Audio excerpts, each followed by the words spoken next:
உடம்புக்கு ரொம்ப நல்லது.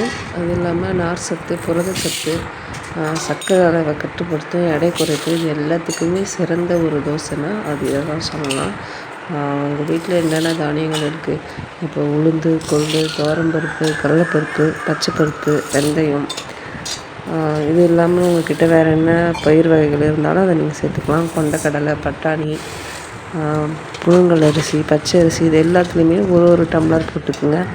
அரை கிளாஸ் கூட போட்டுக்கலாம். இப்போ அரிசி மட்டும் ஒரு டம்ளர் போட்டு ஊற வச்சு நல்லா கழுவி வாஷ் பண்ணிவிட்டு அதுக்கப்புறமா கிரைண்டரில் போட்டு ஆட்டி நம்ம மாவு பதம் எடுத்துக்கலாம். இதை மாவை அரைச்சதுமே தோசை ஊற்றலாம். இட்லி மாவு மாதிரி புளிக்க வச்சு தான் தோசை ஊற்றணும்னு கிடையாது.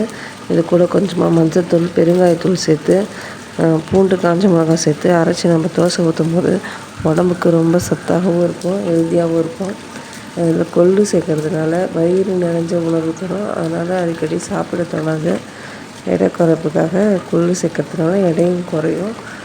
இந்த வெந்தயம், கொள்ளு, கருப்பு உளுந்து சேர்வதனால சுகர் லெவல் கண்ட்ரோலாக இருக்கும், டக்குன்னு ஏறாது. நார் சத்து அதிகன்றதுனால மலச்சிக்கலை தடுக்கும். பைல்ஸ் வராமல், பைல்ஸ் இருக்கிறவங்களுக்கும் ரொம்ப நல்லது. அந்த நார் சத்துனால உடம்புக்கு மிகவும் நல்லது.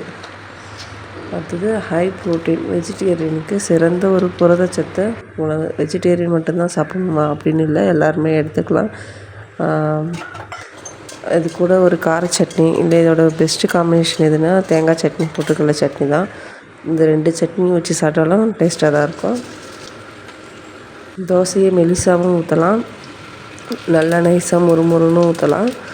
அப்புறம் இன்னொரு வகையாக ஊற்றலாம். வெங்காயம், பச்சை மிளகாய், இஞ்சி, பூண்டு, ரவை, தேங்காய், கடலப்பயிறு போட்டு தாளித்து ஊற்றி சாப்பிட்டாலும் டேஸ்ட் அருமையாக இருக்கும். இதை நீங்களும் உங்கள் வீட்டில் ட்ரை பண்ணி பாருங்கள். எப்படி இருக்குதுன்னு கமெண்டில் சொல்லுங்கள்.